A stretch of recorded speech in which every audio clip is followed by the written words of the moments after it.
Hi friends, இன்னைக்கு knees கிச்சனில் நம்ம பார்க்க போகிற ரெசிபி லெமன் ரைஸ். ஏன்னா லெமன் ரைஸ்க்குலாம் ஒரு வீடியோன்னு நினைக்காதீங்க. இது லெமன் ரைஸ் மட்டும் கிடையாது. லெமன் ரைஸ் லஞ்ச் பாக்ஸில் எப்படி பேக் பண்ணுங்கிற டிப்ஸ் இருக்குது. அது தவிர லஞ்ச் பாக்ஸில் லெமன் ரைஸை பிளெயினாக கொடுக்கறது பதிலாக நம்ம வெஜிடபிள்ஸ் ஆட் பண்ணி கொடுத்தோம்னா இது இன்னும் நியூட்ரிஷனாக இருக்கும். இன்றைக்கி நம்ம ரைஸ் குக் பண்ணி முடிச்சதுக்கப்புறம் அதில் 2 கப்பு மெஷர்மெண்ட் எடுத்துட்டு அதை வச்சு தான் இது எல்லா மெஷர்மெண்ட்ஸும் சொல்ல போகிறோம். இப்போ வாங்க வீடியோக்கு போகலாம். ஒரு ஸ்டீமர் இல்லாட்டி இட்லி தட்டு எடுத்துட்டு அதில் 1/2 cup carrot, 1/2 cup beans, 1/2 cup உருளைக்கிழங்கு இந்த மாதிரி ஸ்க்ரீனில் பார்க்குற சைஸில் கட் பண்ணி எடுத்துக்கோங்க. நீங்கள் டிஃப்ரெண்ட் வெஜிடபிள்ஸ் யூஸ் பண்ணிக்கலாம். என்னெல்லாம் வெஜிடபிள்ஸ் யூஸ் பண்ணிக்கலாங்கிறத நான் டிஸ்கிரிப்ஷனில் கொடுத்துட்றேன். ஆனால் மொத்த குவான்டிட்டி 3/4 கப்பு வெஜிடபிள்ஸ் எடுத்துக்கோங்க. இந்த வெஜிடபிள்ஸை 6 நிமிஷம் நம்ம ஸ்டீம் பண்ணுறோம். ஸ்டீம் பண்ணுற டைமில் பேரலாக நீங்கள் ரைஸும் வச்சுக்கோங்க. 6 நிமிஷம் ஸ்டீம் பண்ணி முடிச்சதுக்கப்புறம் ஒரு பேனில் 30 ml நல்லெண்ணெய் எடுத்துக்கோங்க. இப்போ நீங்கள் லஞ்ச் பாக்ஸ்க்கு பேக் பண்ணல அப்படின்னா 20 ml நல்லெண்ணெய் போகிறோம். லஞ்ச் பாக்ஸ் அப்படிங்கிறதுனால ஒரு 10 ml நல்லெண்ணெய் கொஞ்சம் எக்ஸ்ட்ரா தேவைப்படும்.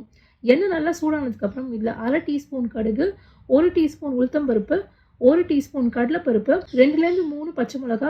பச்சை மிளகா தான் இதுக்கு காரம், உங்களுக்கு வேணும் அட்ஜஸ்ட் பண்ணிக்கோங்க. அது ஸ்ப்ளிட் பண்ணி போட்டுக்கோங்க. அப்புறம் இஞ்சி ஒரு 3 இன்ச்சு நல்லா பொடிசு பொடிசாக நறுக்கிக்கோங்க. அதுக்கப்புறம் தேவைக்கேற்ப கருவேப்பிலை இதெல்லாம் போட்டு நல்லா வறுத்ததுக்கப்புறம் இதில் 1/2 டீஸ்பூன் மஞ்சள் பொடி, 1/2 டீஸ்பூன் பெருங்காயப்பொடி போட்டு நல்லா மிக்ஸ் பண்ணிவிட்டு உடனேவே டைம் டிலே ஆகாமல் நீங்கள் ஸ்டீம் பண்ண வெஜிடபிள்ஸை போட்டுருங்க. நீங்கள் டிலே பண்ணிங்கன்னா டர்மரிக் வந்து கருக ஆரம்பிச்சிடும். அதனால் இந்த ஸ்டெப்பை மறக்காமல் ஃபாஸ்ட்டாக பண்ணுங்கள். வெஜிடபிள்ஸ் போட்டதுக்கப்புறம் இந்த வெஜிடபிள்ஸ்க்கும் ரைஸ்க்கும் தேவையான சால்ட்டை போட்டுக்கோங்க. நான் சுமாராக ஒரு 3/4 டீஸ்பூன் போட்டுருக்கேன். உங்களுக்கு இது ஒவ்வொருத்தருக்கும் சேஞ்ச் ஆகும். நம்ம வெஜிடபிள்ஸை ஆல்ரெடி ஸ்டீம் பண்ணி முடிச்சதுனால இதில் பெருசாக குக்கிங் டைம்லாம் கிடையாது.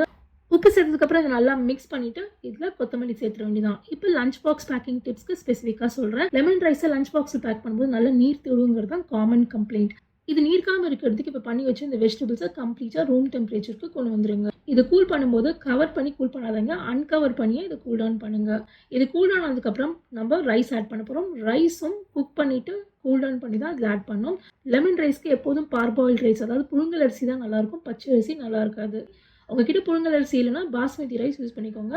பச்சை அரிசியில் ஸ்டார்ச் நிறைய இருக்கிறதுனால இதை நீங்கள் மிக்ஸ் பண்ணிட்டு பேக் பண்ணும்போது கெட்டிப்படுறதுக்கான வாய்ப்பு நிறைய இருக்குது. இப்போ நான் 2 கப்பு குக் பண்ண ரைஸ் எடுத்து இதில் நல்லா மிக்ஸ் பண்ணுறேன். எல்லா ரைஸ்லையும் எல்லோ கலர் வர மாதிரி பார்த்துக்கோங்க. அப்போ தான் பர்ஃபெக்டாக மிக்ஸ் ஆகிருக்குன்னு அர்த்தம். அடுத்து நம்ம லெமன் ஜூஸ் ஆட் பண்ண வேண்டியதான். முதல்ல ஒரு 1/2 மூடி லெமன் ஜூஸை பிழிஞ்சு மிக்ஸ் பண்ணி டேஸ்ட் பண்ணி பாருங்கள். லெமனில் சிட்ரிக் லெவல்ஸ் டிஃப்ரெண்ட்டாக இருக்கிறதுனால ஒவ்வொரு லெமன் வெரைட்டிக்கு ஒவ்வொரு மாதிரி லெமன் ஜூஸ் கணக்கு மாறும். ஸோ அதுக்கேற்ற மாதிரி நீங்கள் மிக்ஸ் பண்ணிக்கோங்க. இதை நல்லா மிக்ஸ் பண்ணி முடிச்சதுக்கப்புறம் நம்ம இப்போ லஞ்ச் பாக்ஸில் ஆட் பண்ண வேண்டியதான். எல்லாமே ரூம் டெம்பரேச்சரில் இருக்கிறதுனால இது நீர்த்து விடுறதுக்கான வாய்ப்பே கிடையாது. இன்றைக்கி நான் லஞ்ச் பாக்ஸில் இதோடு சேர்த்து ப்ரோட்டீன் ஃபேக்டருக்காக நான் வந்து டோஃபு ஃப்ரையும் ஒரு நட் ஸ்டிக்கியும் வச்சுருக்கேன். என்னோடய லஞ்சுக்கும் இதே தான். லஞ்சுக்கு நான் எக்ஸ்ட்ராவாக குக்கும்பர் வச்சுருக்கேன். இந்த டோஃபு ஃப்ரை ரெசிபி நம்ம இன்ஸ்டாகிராமில் இருக்குது. நீங்கள் என்ன இன்ஸ்டாகிராமில் ஃபாலோ பண்ணனா இன்ஸ்டாகிராமில் ஃபாலோ பண்ணுங்கள். இந்த லிங்க் நான் டிஸ்கிரிப்ஷனில் கொடுத்துட்றேன். அவ்வளோதான், நம்மளோட simple lemon rice with vegetables ready. செஞ்சு பார்த்தீங்கன்னா கமெண்ட் செக்ஷனில் சொல்லுங்கள். உங்களை சீக்கிரம் இன்னொரு வீடியோவில் சந்திக்கிறேன். See you soon.